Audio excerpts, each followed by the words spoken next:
नमस्कार दोस्तों, कैसे हैं आप लोग। एसबी वत्स मेरा नाम है। इस सफ़र की शुरुआत 2002 दिसंबर में हुई थी। एज ए यूजर मैं इस कंपनी में आया था बेसिकली, और जिस टाइम मैं इस कंपनी में आया था उस टाइम मैं सर्विस में था। दिल्ली पुलिस में एक अच्छी ऑनरेबल पोस्ट पे था। क्राइम ब्रांच में मेरी पोस्टिंग थी। मेरी वाइफ को कुछ प्रॉब्लम रहती थी,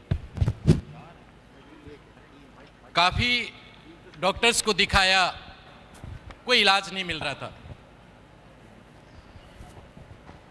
बहुत सारी दवाइयाँ उनको देनी होती थी।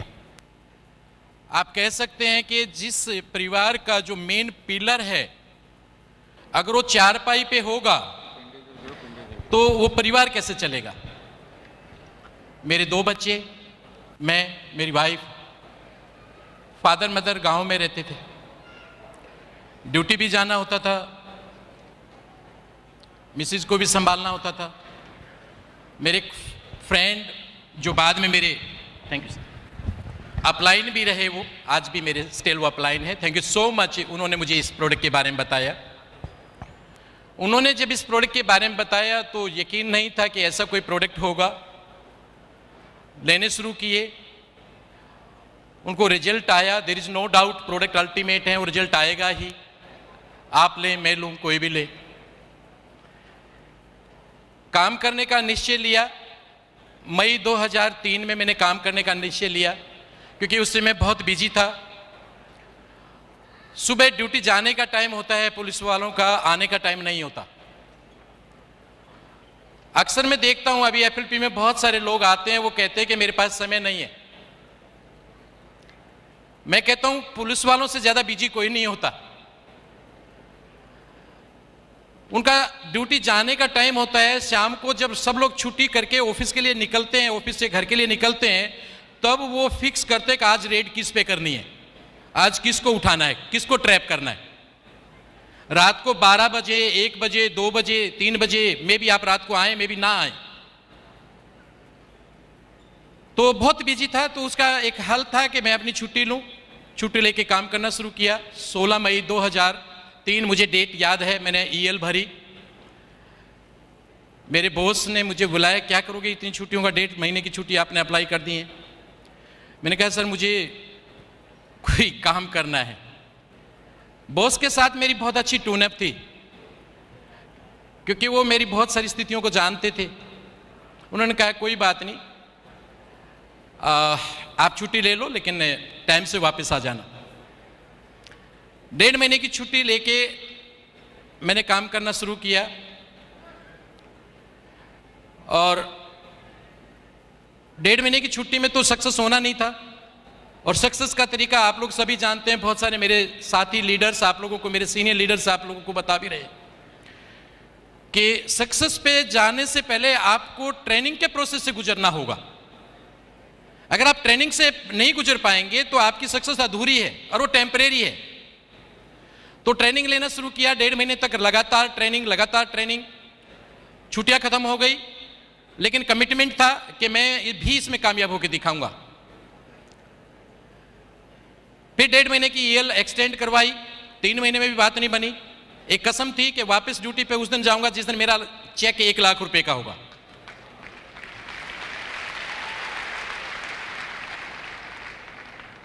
फिर 1.5 महीने की छुट्टी एक्सटेंड करवाई। 4.5 महीने में मेरी कंप्लीट ईएल ओवर हो गई थी, खत्म हो गई थी। लेकिन मेरा अचीवमेंट अभी नहीं आया था। 1 लाख का चेक मेरा नहीं हुआ था, हालांकि मैं मैनेजर बन गया था। उसके बाद मैंने 2 महीने का मेडिकल दे दिया। मुझे याद है आज भी वो डेट। दिसंबर में मेरा चेक वो हो चुका था जो मुझे चाहिए था। 8 जनवरी को मैंने ड्यूटी अपनी ज्वाइन की, और 12 जनवरी का साइंड चेक था वो। 12 जनवरी का डिस्पैच चेक था जो मुझे 15 तारीख को मिला, और वो अमाउंट था 1,03,412 रुपए का। आफ्टर 6 मंथ मैं अपनी अचीवमेंट पे था। जो मैंने कमिटमेंट किया था अपने आप से, मैं वहां पे था। उससे अगले महीने मेरा चेक था 1,42,000, उसके बाद 1,72,000, फिर 2,05,000, कौन कहता है एफएलपी स्लो चलती है? कौन कहता है एफएलपी में देर से पैसा आता है? मेरा मात्र 10 महीने का इनकम 7,40,000 रुपए था। मात्र 10 महीने का इनकम था ये। कार प्लान भी मैंने वहां पे किया, सीनियर मैनेजर भी मैं वहां बन चुका था, और मात्र 10 महीने में मैं, शायद मुझे नहीं पता, बाकी रिकॉर्ड तो कंपनी के पास होंगे, बहुत कम लोग ऐसे होंगे जो 10 महीने में मैनेजर रिट्रीट क्वालिफाई करते हैं। मैंने मात्र 10 महीने में मैनेजर रिट्रीट क्वालिफाई की थी। फ्रॉम दैट डे 2003 से लेके आज तक मैंने कभी अपनी मैनेजर रिट्रीट कभी भी लैप्स नहीं करी, रेगुलर मेरी क्वालिफाई होती रही 2003 से लेके आज तक। उसके बाद 20 महीने बाद प्रॉफिट शेयर क्वालिफाई किया। 3 साल के बाद मैं कंपनी का सोरिंग मैनेजर था, कंपनी के मार्केटिंग प्लान में सोरिंग मैनेजर था मैं 3 साल के बाद। और दोस्तों, car plan 1, car plan 2, car plan 3, again car plan 3, again car plan 3, 5 बार कार प्लान मैं ले चुका हूं। 5 बार कंपनी की मार्केटिंग प्लान के थ्रू मैं प्रॉफिट शेयर अचीव कर चुका हूं। 2008 ऑनवर्ड रेगुलर में ग्लोबल रैली क्वालिफायर हूं। ये सारे के सारे जो अचीवमेंट मिले, देयर इज नो डाउट आप लोगों के सहयोग से, मेरे टीम मेंबर्स, मेरे अपलाइन, डाउनलाइन, इवन मेरी ब्रदर लाइन, उन सब लोगों की प्रेरणा से, एक एक वो ट्रेनर जो एफएलपी में ट्रेनिंग्स देता है, चाहे वो बॉम्बे देता है चाहे दिल्ली देता है, कहीं ना कहीं उनसे हमारे को ट्रेनिंग मिली, नेशनल, इंटरनेशनल, और सबसे बड़े कोच हम सब के मिस्टर अमरजीत उबी सर की ट्रेनिंग को मैंने कभी मिस नहीं किया। Yes, is a great coach. एक एक शब्द को हम लोगों ने अपनाया, उसको डीपली डाइजेस्ट किया, जो बड़ा मुश्किल होता है सब लोगों से, क्योंकि अगर आपको किसी सिस्टम में सक्सेस होना है तो आपको बदलना पड़ेगा, चेंज होना पड़ेगा। आप पुराने सिस्टम को नए सिस्टम में ला ही नहीं सकते। मेरे जैसा व्यक्ति जिसका एकदम अलग हटके फील्ड है, आप लोग पुलिस अफसरों को जानते होंगे, मेरे ख्याल से देखते होंगे आए दिन, है ना? हेलो, कभी वास्ता ना पड़े तो अच्छा है। 3 चीजों से भगवान ना मिलाए, एक खाकी वर्दी से, एक काले कोट से, और एक सफेद कोट से। डॉक्टर, वकील और पुलिस वाला, खुशी में कोई नहीं जाता इनके पास। तो मेरे दोस्तों, क्योंकि इनका एटीट्यूड अजीब होता है, मेरा भी एटीट्यूड, क्योंकि मैं भी उस 25 साल तक उस जॉब में रहा हूं। Anti corruption branch, vigilance, crime branch, immigration, traffic police, ये सारी मेरी यूनिट रही हैं जिनके अंदर मैंने ड्यूटी की है। उस जॉब से इधर कन्वर्ट होना, एज वेल एज इधर सक्सेस होना, बहुत एक लंबी स्टोरी है दोस्तों। और ये एक टर्निंग पॉइंट है मेरी लाइफ का, आप इसको ऐसे कह सकते हैं। हर व्यक्ति की जिंदगी में कहीं ना कहीं एक टिस होती है कि मैं एक एक्स्ट्रा इनकम लूं। अपनी इनकम से कोई भी सेटिस्फाई नहीं होता है। सैलरी की कुछ लिमिटेशंस होती हैं, उस सैलरी से आप जस्ट दाल रोटी खा सकते हैं। आजकल तो दाल भी महंगी हो गई है वैसे, लेकिन आप बड़े सपने नहीं देख सकते। आप अपने बच्चों को वो नहीं दे सकते जो जिसके लिए वो डिजर्व करते हैं। तो उसके लिए क्या है, इस महंगाई के जमाने में आइदर या तो आप एक साइड जॉब करो, साइड बिजनेस करो, या फिर कोई दूसरा काम करो। मेरे पास भी ऑप्शन था, एक बेहतरीन ऑप्शन था जो मेरे बहुत सारे साथी पहले से कर रहे थे, टेबल के नीचे से लेने का। अच्छा है क्या ऑप्शन? लेकिन मैं चूंकि एंटी करप्शन ब्रांच में रहा हूं, मैंने लोगों को जेल में जाते हुए, रोते हुए, बिलखते हुए देखा है। मैं अपनी जमीर को मार के पैसा नहीं लेना चाहता था, कभी भी रिश्वत नहीं लूंगा मैं। मैंने अपनी जिंदगी में कभी ऐसा कोई काम नहीं किया जिससे मेरे बच्चों को शर्म से उनकी गर्दन झुक जाए, बल्कि मैं ऐसा काम करता हूं, भूखे रहूंगा, मैं दाल रोटी खाऊंगा, चटनी रोटी खाऊंगा, कोई ऐब नहीं है। बीड़ी, सिगरेट, तंबाकू, शराब, मांस, मिट्टी, दारू, कोई है नहीं एक पुलिस वाला ऐसा देखा कभी आप लोगों ने? नेवर। मैं ऐसा कभी कोई काम नहीं करता जिससे मेरे बच्चों की गर्दन झुके। मैं रिश्वत नहीं लूंगा। तो मैं क्या करूं एक्स्ट्रा इनकम के लिए? मैंने अपने जॉब के साथ साथ इंश्योरेंस का काम किया। कभी देखा कोई पुलिस वाला इंश्योरेंस करते हुए? बहुत कम। छुट्टी वाले दिन जैसे मेरे को मौका लगता है मैं इंश्योरेंस करने निकल जाता था। 2 लोगों की, 4 लोगों की, जो पॉसिबल होती इंश्योरेंस करता। 5 साल तक मैंने किया। और 5 साल के बाद मेरी एक आदत है, किसी काम को या तो करो मत, और करो तो उसमें पूरा मन लगा के करो और पूरा उसको टाइम दो। 5 साल तक काम करने के बाद मैंने पाया कि इस एक्स्ट्रा इनकम से मेरा काम नहीं चल सकता। मैंने ट्रांसपोर्ट का काम किया। मेरे कजन ट्रांसपोर्ट कमिश्नर थे उस टाइम पे। उनके पास भी उनकी खुद की बसें होती थी, रेड लाइन बसें, और रेड लाइन बसों में उस टाइम अच्छी इनकम थी। मेरी भाभी शाम को नोटों का थैला भर के ऐसे छुपा के रखती थी। मैं, पैसा किसको अच्छा नहीं लगता? ठीक है, इसमें क्या गलत है? मुझे भी करना चाहिए। मैंने अपना जीपीएफ निकाला। लोगों में बड़ी अच्छी इमेज थी, बड़े अच्छे दोस्त थे। उन्होंने कहा आपको पैसा चाहिए तो ले जाओ भैया।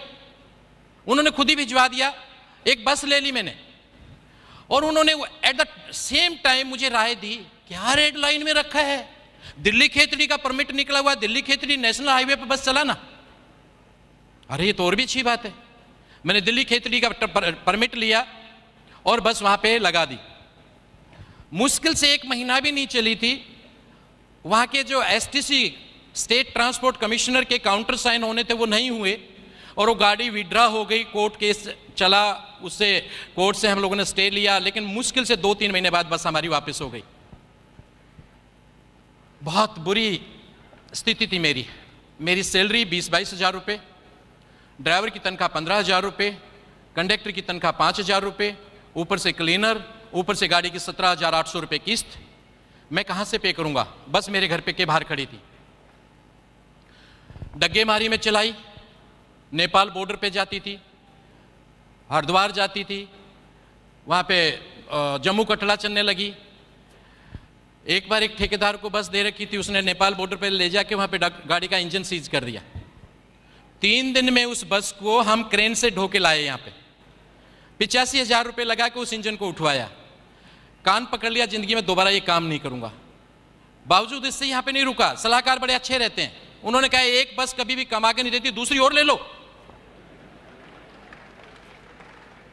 ABCD भी नहीं आती थी बिजनेस की। और चांस की बात है कि जैसे तैसे करके एक और ले ली। मिसिस की ज्वेलरी भी बेच दी। मिसिस डिप्रेशन में चली गई। अपना ऑफिस खोला, ट्रांसपोर्ट का ऑफिस खोला। मैं, मेरे ब्रदर इन लॉ यहीं पे बैठे हैं वो, और हम दिन रात भागे फिरते थे। 5 साल तक उस काम को भी किया। फिर वहां से थकने के बाद हमने अंडर DTC लगा दी। अंडर DTC लगाने के बाद, चेक आने के बाद हमें जल्दी ये रहती थी कि इसको कैश कैसे कराएं। और चांस की बात तो वही बैंक मैनेजर जो मेरे चेक को उस टाइम पे कैश करते थे, यहीं पे बैठे हैं वो बैठे।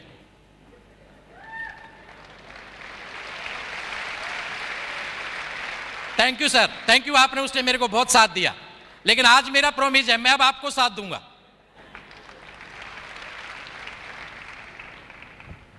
दोस्तों, 5 साल बाद गोसवारा निकाला।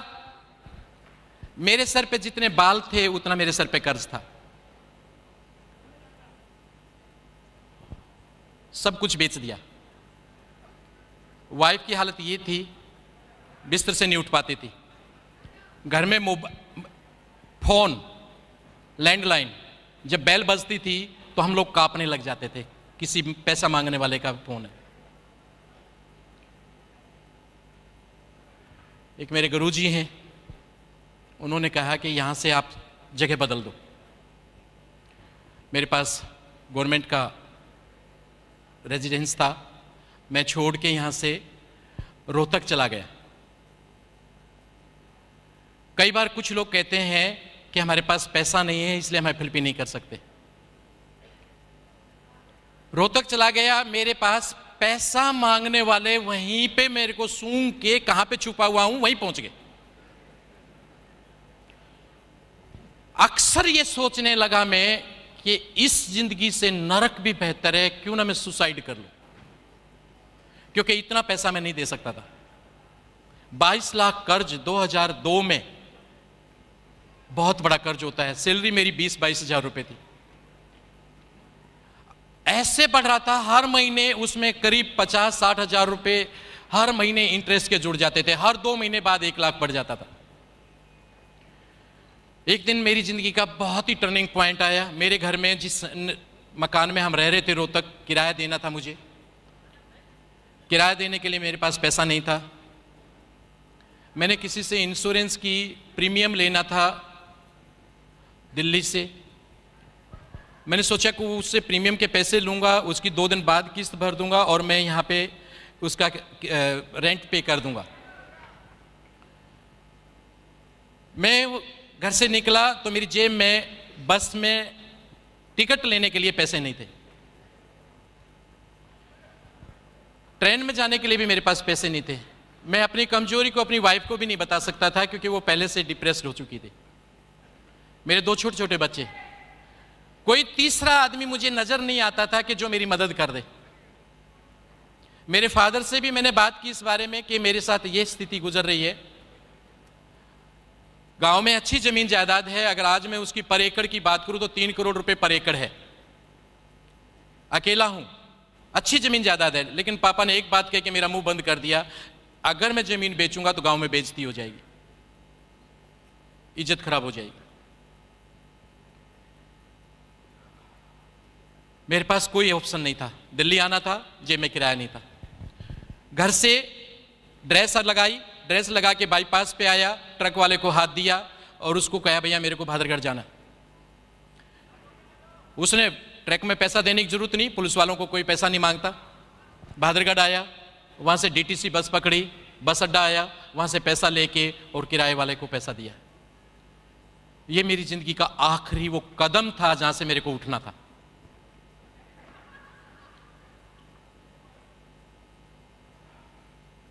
मेरे दोस्त, मेरे हितैषी, मेरे अपलाइन मिस्टर आर.बी. लाकड़ा, उन्होंने मुझे इसके बारे में बताया कि उनकी बहन ठीक हुई है इन प्रोडक्ट को लेके, क्यों ना आप भाभी जी को ये प्रोडक्ट दें। मैंने उनसे प्रोडक्ट लेने के लिए 4805 रुपए भी नहीं थे मेरे पास। मैंने कहा देख भाई मेरे पास इतना पैसा नहीं है। उसने कहा कि कोई बात नहीं, पैसा आप थोड़ा बाद में दे देना, लेकिन ये प्रोडक्ट अगर आप देंगे तो उनको आराम आएगा। लेकिन सिंपल सी बात है, मेरे में बहुत विचार चले, इतने बढ़िया प्रोडक्ट है तो डॉक्टर क्यों नहीं लिखता? इतने बढ़िया प्रोडक्ट है तो किसी डॉक्टर ने क्यों नहीं बताया? आज तक तो नहीं सुना मैंने। पुलिस वाला एक्स्ट्रा सोचता है 2 कदम। उन्होंने कहा देखिए किसने बताया किसने नहीं बताया मुझे नहीं पता, लेकिन मेरे घर में रिजल्ट आया है। आप एक बार अगर ये दें अपनी दवाइयों के साथ साथ, उनकी हालत ये थी कि एक टाइम की भी दवाई मेडिसिन उनकी अगर मिस हो जाती थी, पल्पिटेशन बढ़ जाता था, मैं भी एडमिट करना पड़ता था। 12-12 गोलियां रोजाना खाती थी। गोलियों के भरोसे ही नींद आती थी उनको, वैसे नींद नहीं आती थी। मरे मन से लेके गया, पहले महीने उनको प्रोडक्ट दिए, कुछ आराम खास नहीं लगा। मैंने उनको बुलाया यार मेरे को पहले बहुत नुकसान हो रखा है, आप लोगों ने मेरे को क्यों यूज कर लिया? उन्होंने कहा चिंता मत करिए, थोड़ा समय लगेगा, आप पेशेंस के साथ लीजिए इनको। दूसरे महीने का भी लिया। तीसरे महीने बाद एक दिन बड़ा गजब का चांस हुआ। उस टाइम इमिग्रेशन में था मैं रेगुलर टाइम पे फोन करता था, आप अपनी टाइम पे दवाई ले लें क्योंकि मिस नहीं होनी थी वो। मैंने फोन किया कि आपने दवाई ले ली। उसने कही कि मैं दवाई नहीं ले रही और पिछले 7 दिन से नहीं ले रही।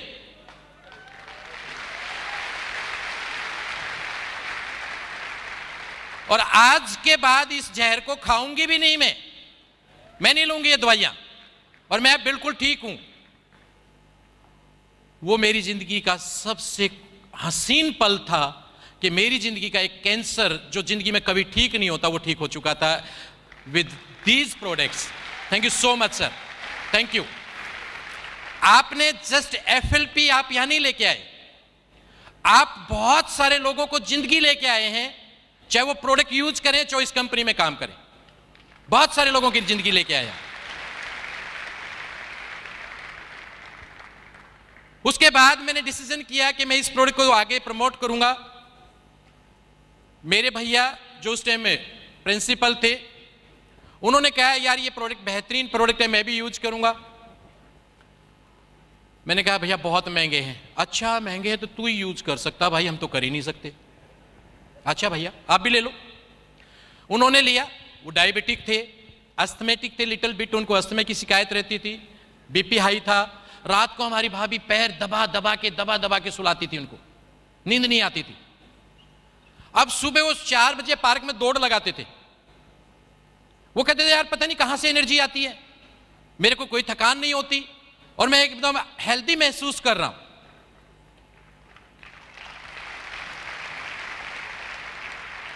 उन्होंने मुझे प्रेरित किया कि ये इतनी अच्छी चीजें हम दूसरे लोगों तक क्यों नहीं भेजते, ये तो बहुत अच्छी चीजें हैं, किसी को शिकायत नहीं आएगी, लोगों को आराम आएगा, लोग हमें दुआ देंगे। यहां तक कोई बिजनेस वाली बात भी नहीं थी।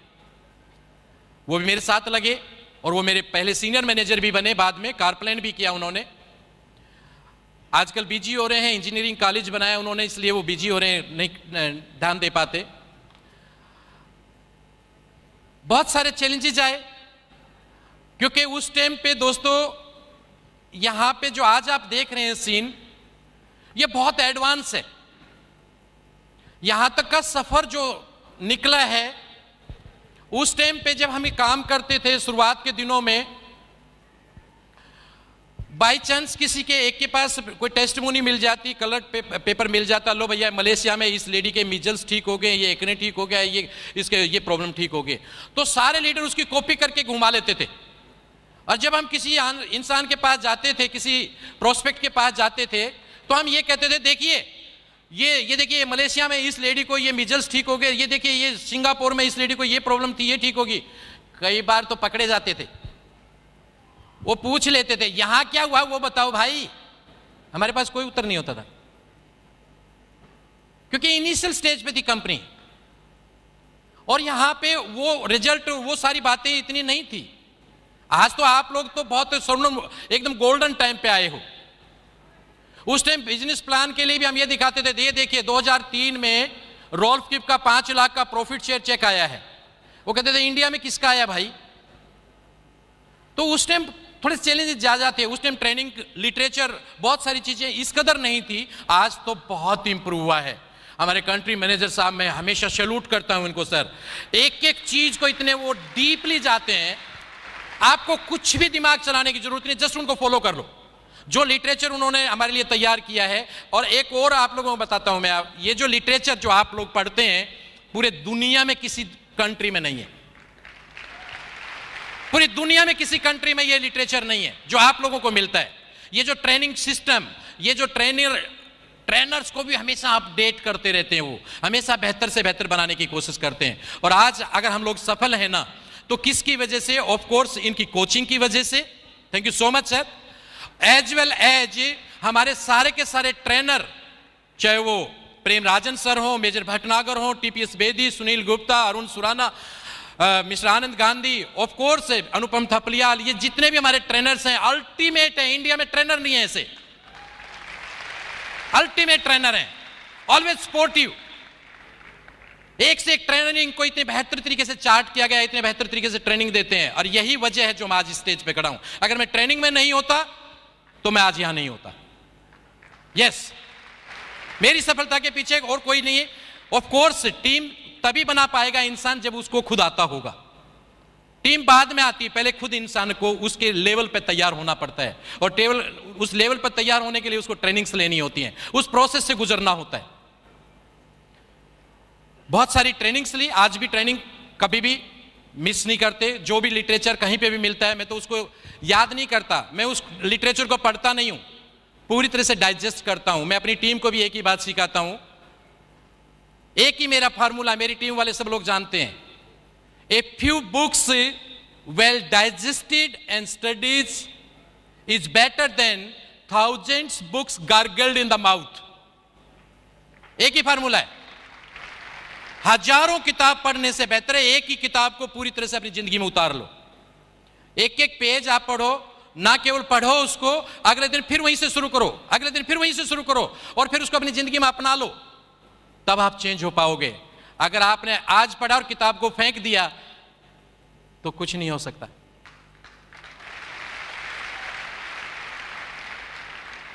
अब मुझे गेन करना था, सिंपल सी बात है, काम करने का डिसीजन लिया तो तीन ही फार्मूले थे। मुझे गेन करना है नॉलेज, तो रेगुलर ट्रेनिंग। मुझे गेन करना है अपने डिस्ट्रीब्यूटर को, मैक्सिमम डिस्ट्रीब्यूटर मैंने स्पॉन्सर करने हैं, अपॉर्चुनिटी सेल करनी है। अक्सर लोग खाली प्रोडक्ट सेल पे पूरा कंसंट्रेट करते हैं, लेकिन मेरा ये मानना है ये तीनों की तीनों चीजें आपकी बैलेंस चलेंगी। रेगुलर ट्रेनिंग, रेगुलर आपका टीचिंग या लर्निंग चलेगा। नंबर 2, आपको हमेशा ध्यान देना पड़ेगा कि आपको ना केवल प्रोडक्ट सेल करना है बल्कि आपको अपॉर्चुनिटी भी सेल करना है।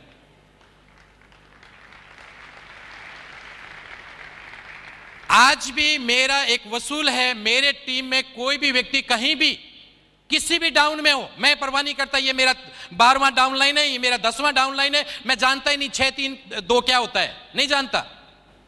मेरा 15वां डाउन लाइन भी अगर मेरे को ये कहे मेरे को ट्रेनिंग चाहिए तो मैं बोलता हूं कब चाहिए, मैं आ रहा हूं।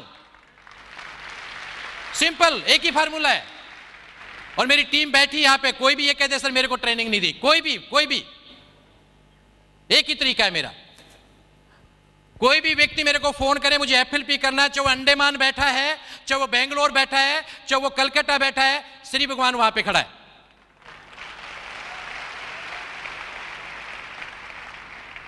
एक वक्त ऐसा था जब मेरे पास बस में देने के लिए किराया नहीं था, उस दिन को याद करता हूं। आज एक सप्ताह में या एक महीने में कम से कम 3 से 4 बार फ्लाइट की ट्रेवल करता हूं। Thank you sir. कम से कम 3 से 4 बार फ्लाइट की ट्रेवल करता हूं। यह दिन दिया एफएलपी ने, यह दिन दिया मेरे को इस अपॉर्चुनिटी ने।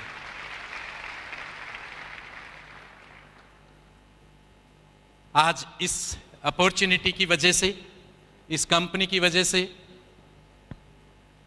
मेरी टीम के लोगों की मेहनत की वजह से आज ये अचीवमेंट मुझे मिला है। ऑफ कोर्स इन ट्रेनर्स की वजह से, जो सारे के सारे डायमंड मेरे सामने बैठे हैं, A to Z, सबका नाम लेना पॉसिबल नहीं है, चाहे वो मेरिट के डायमंड बैठे हों, चाहे वो कहीं के भी डायमंड हों, सारे ट्रेनर्स, इन सब लोगों की गाइडलाइंस की वजह से, इन लोगों के सम्मान की वजह से, इन लोगों के प्यार की वजह से, इन लोगों की प्रेरणा की वजह से। पुलिस में जब था मेरे पास एक लंबरेटा होता था, स्कूटर, रिपेयर होना भी बड़ा मुश्किल होता है। लंबरेटा स्कूटर देखा आप लोगों ने किसी ने? हेलो। और मुझे यकीन था कि आज तक वो बदल भी नहीं पाता, क्योंकि रिश्वत में लेता नहीं और 1 नंबर से मेरा काम नहीं चलता। मैंने अपनी जिंदगी की सबसे महंगी कार खरीदी, और वो भी कैश खरीदी, Audi 6, जो हर इंसान का सपना होता है।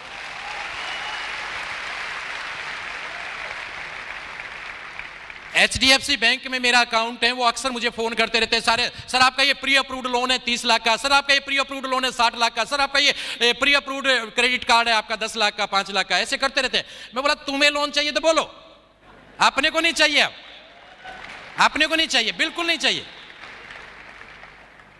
आज मेरे पास FD है, आज मेरे पास रेगुलर डिपॉजिट करता हूं मैं, रेगुलर मैं सेविंग करता हूं, एक सिस्टम अपनाता हूं।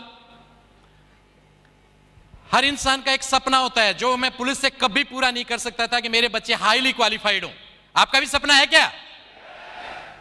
आज मेरी बेटी MD कर रही है RML हॉस्पिटल से, केवल FLP की वजह से। मुझे फक्र है। उनकी फीस देने के लिए या उनको फैसिलिटी देने के लिए मुझे कभी सोचना नहीं पड़ता। अभी उसकी MD पूरी होने वाली है तो वो पूछी पापा अब? मैं बोला अब आगे MCH कर, नौकरी नहीं करनी, पढ़ जहां तक पढ़ना है तेरे को। ये फीलिंग आती है आपकी इस अपॉर्चुनिटी से, ये फीलिंग आती है आपकी फाइनेंशियल फ्रीडम से।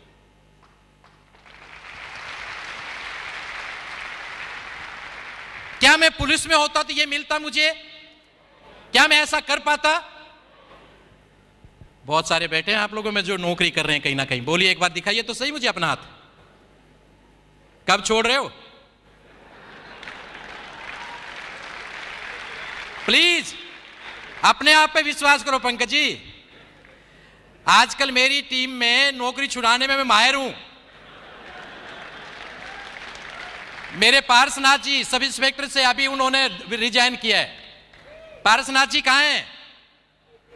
ये खड़े। अभी सब इंस्पेक्टर से इनको वीआरएस दिलाया।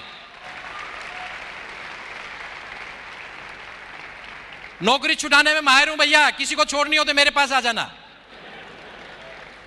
और जिंदगी भर अगर गुलामी करने की आदत पड़ गई है तो मैं क्या करूं? मजबूरी है। हमने नौकरी की क्योंकि हमारे पास सेकंड ऑप्शन नहीं था, लेकिन इससे बेहतर अपॉर्चुनिटी पूरी अर्थ पे नहीं है, ये मैं गारंटी से सील लगाता हूं।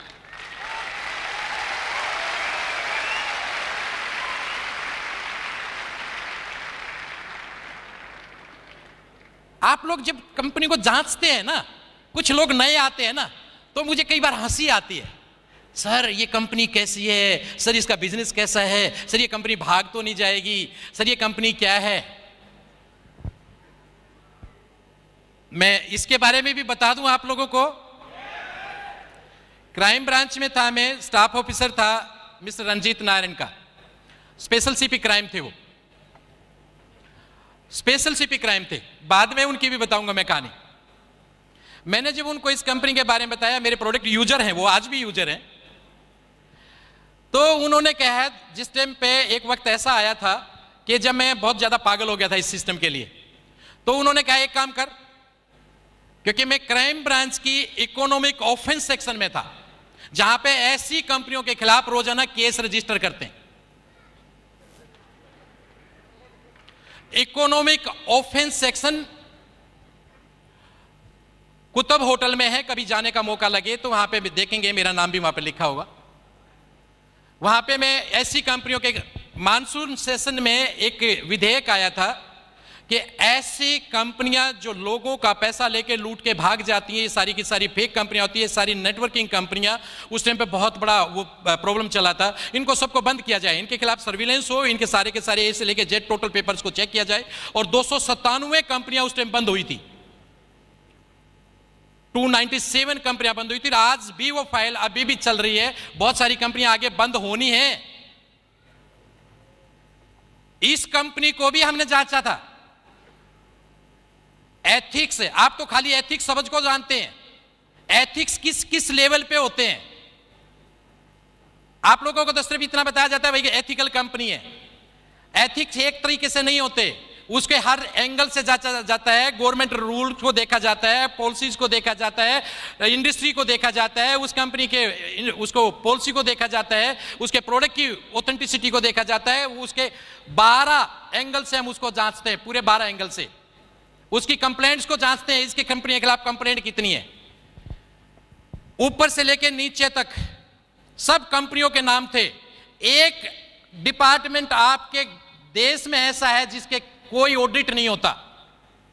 एक ऑफिस ऐसा है आपके देश में जिसका कोई ऑडिट नहीं होता, जिसके खिलाफ कोई कंप्लेंट नहीं होता। कौन सा बताओ? नो नो नो नो, उसका कोई ऑडिट ही नहीं होता। बताइए। नो, राष्ट्रपति भवन। राष्ट्रपति भवन का कभी कोई ऑडिट नहीं होता, उसके खिलाफ भी कंप्लेंट है। लेकिन एक कंपनी के खिलाफ कंप्लेंट नहीं है, वो है फॉरएवर लिविंग प्रोडक्ट।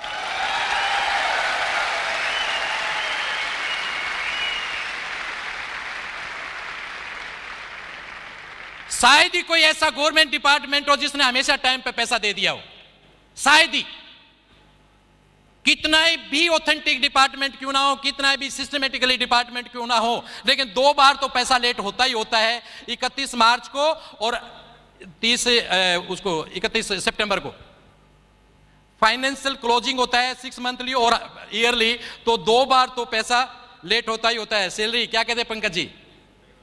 एक कंपनी दुनिया में ऐसी है जिसका पैसा लेट नहीं होता, वो है फॉरएवर लिविंग प्रोडक्ट।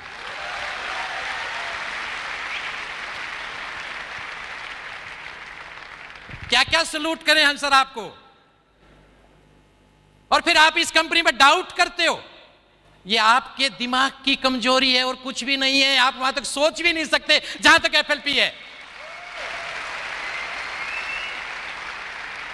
एक वक्त ऐसा आया मेरी जिंदगी में जब मेरे को एक डिसीजन लेना था 2007 में कि मैं अब नौकरी करूं या एफएलपी करूं।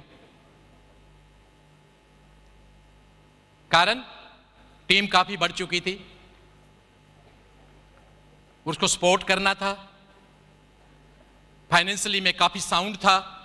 और थैंक यू सुनील सर, आपने मेरे को गाइड किया कि जिस दिन आपकी सैलरी से 10 गुना ज्यादा आपका चेक बढ़ जाए उस दिन नौकरी छोड़ देना। याद आपको ऐसा बात? मुझे याद है।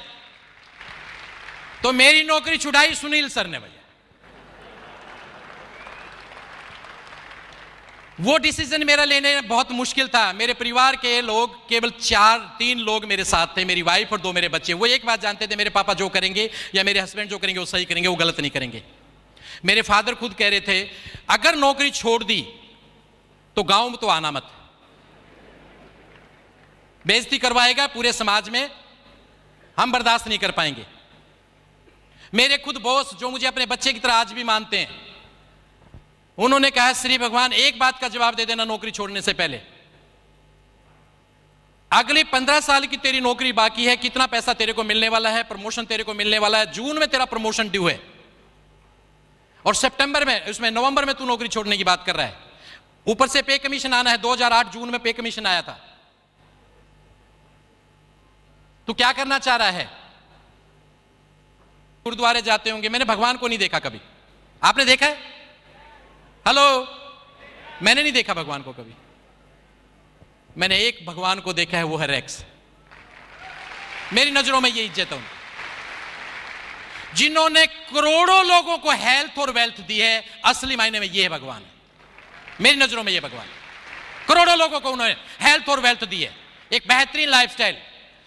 अभी कुछ देर पहले पूछ रहे थे सुराना जी, आप लोगों में कितने लोग रिच होना चाहते हैं, कितने लोग वेल्दी होना चाहते हैं? ऑफ कोर्स मैं अक्सर सुनता हूं लोगों से कि सर हम लोग एफएलपी में पैसा कमाने आए। आप भी पैसा कमाने आए होंगे? पैसा कमाने मत आइए, पैसा तो हर जगह मिल जाता है, बहुत जगह मिल जाता है। पैसा तो आजकल क्रिकेट में सट्टा लगा के भी लोग कमा लेते हैं। पूरी जिंदगी चाहिए तो एफएलपी में आ जाइए, पूरी जिंदगी चाहिए तो। एक बेहतरीन लाइफस्टाइल, अल्टीमेट लाइफस्टाइल, देश विदेश की यात्राएं, बेहतर एजुकेशन, लंबी कार, लंबा बढ़िया मकान, एक बेहतरीन owner, recognition, reputation, lots of time, सब कुछ आपको चाहिए तो उसके लिए एफएलपी है। It's not a part of life, it's a complete life. Decision आपका ही आपकी जिंदगी को बेहतर बनाएगा। आज सब कुछ है केवल एफएलपी की वजह से। आज जो है सेटिस्फाई हूं, लेकिन सचिन तेंदुलकर की एक बात को याद रखता हूं कि मैं सबसे बड़ा आलोचक खुद का खुद हूं। यहां पे रुकना नहीं है, मुझे नहीं रुकना ना, आगे बढ़ना है। स्लो ही सही, धीरे ही सही, लेकिन आगे तो बढ़े, इससे आगे बढ़ना है। आज मैं महसूस करता हूं उस दिन को जब हमारी हैबिटेट सेंटर में हमारी सक्सेस डे हुआ करती थी, और आज इस स्टेडियम को जब हम महसूस कर रहे हैं, इस सफलता को हम लोग सभी सेलिब्रेट कर रहे हैं, पूरी एफएलपी सेलिब्रेट कर रही है। मैं बहुत दूर की सोचता हूं, बहुत विजुलाइज करता हूं हर चीज को। मुझे नहीं पता आप उसको विजुलाइज कर रहे हैं कि नहीं कर रहे हैं, लेकिन मुझे बहुत जल्दी ये क्राउड इंडोर स्टेडियम में दिखाई दे रहा है, इंदिरा गांधी स्टेडियम में।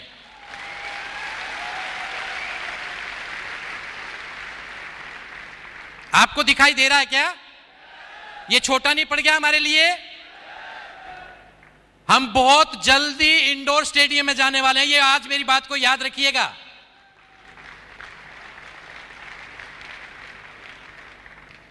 दोस्तों, आपका फ्यूचर, इस कंपनी का फ्यूचर, मैं तो इतना सा महसूस करता हूं, जस्ट हमारे को बेस बनाने में टाइम लगा है।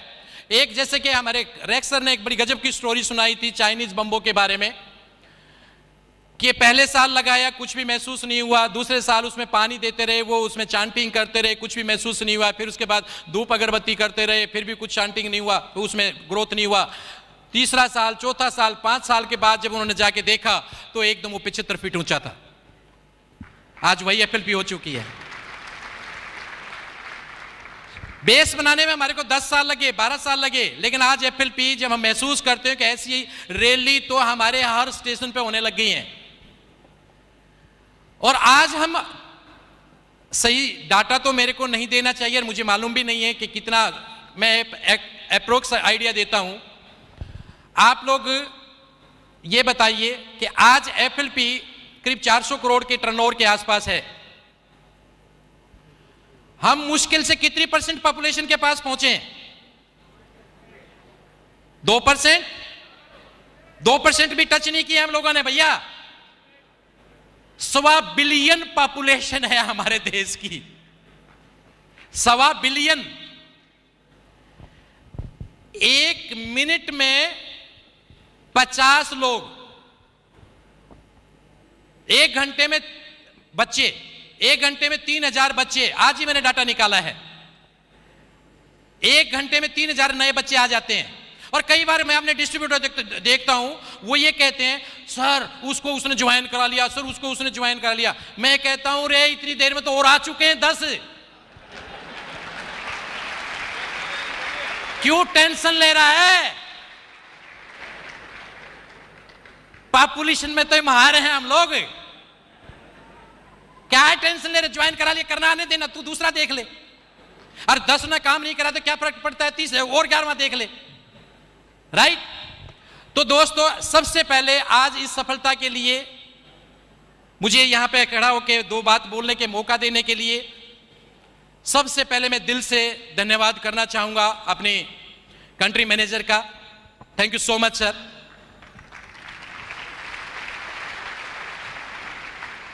ऑफ कोर्स कंट्री मैनेजर साहब के पीछे एक मजबूत टीम है, जो हमारे सारे के सारा स्टाफ, चाहे वो बॉम्बे स्टाफ हो, दिल्ली स्टाफ हो, जो हमारे को बैकबोन है, हमारे को हर चीज को प्रोवाइड कराने में, फैसिलिटी देने में वो हमेशा मुंह पे स्माइल लेकर तैयार रहते हैं। वो हमारे को कभी भी वो डिसहर्ट नहीं करते। FLP स्टाफ कैसा है हमारा? रैक्स की पिक्चर दिखाई देती है उनमें। हमारे FLP स्टाफ में भी रैक्स और मिस्टर अमरजीत उबी की पिक्चर दिखाई देती है। क्योंकि कभी भी याद रखना, अच्छाई या बुराई ऊपर से नीचे आती है, नीचे से ऊपर नहीं जाती। तो ये ऊपर से नीचे आता है, right?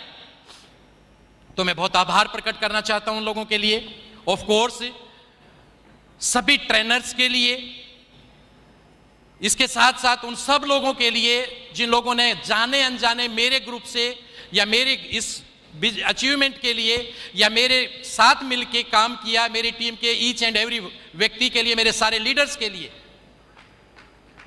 As well as yes उस हर व्यक्ति के लिए जो इस FLP में काम कर रहा है, उसने भी जाने अनजाने मेरे किसी आदमी को मोटिवेट जरूर करा होगा किसी न किसी दिन।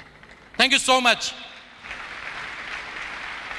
और ऑफ कोर्स एक व्यक्ति के बगैर तो ये कंपनी नहीं थी। हम सब लोग मिलकर धन्यवाद करेंगे मिस्टर रैक्स का। Thank you so much sir, thank you so much.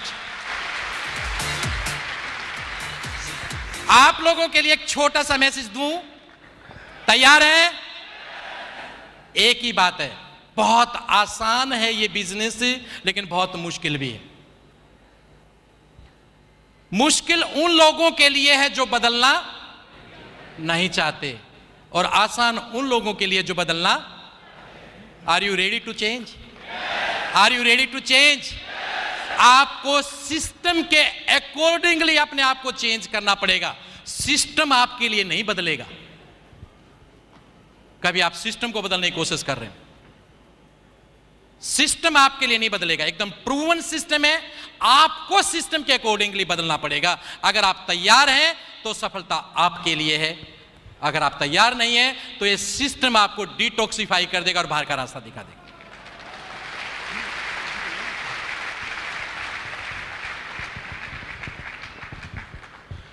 समय बहुत कम है, पूरा दम लगा दो तुम। कुछ लोगों को मैं जगाता हूं, कुछ लोगों को जगा दो तुम। Thank you so much, thank you.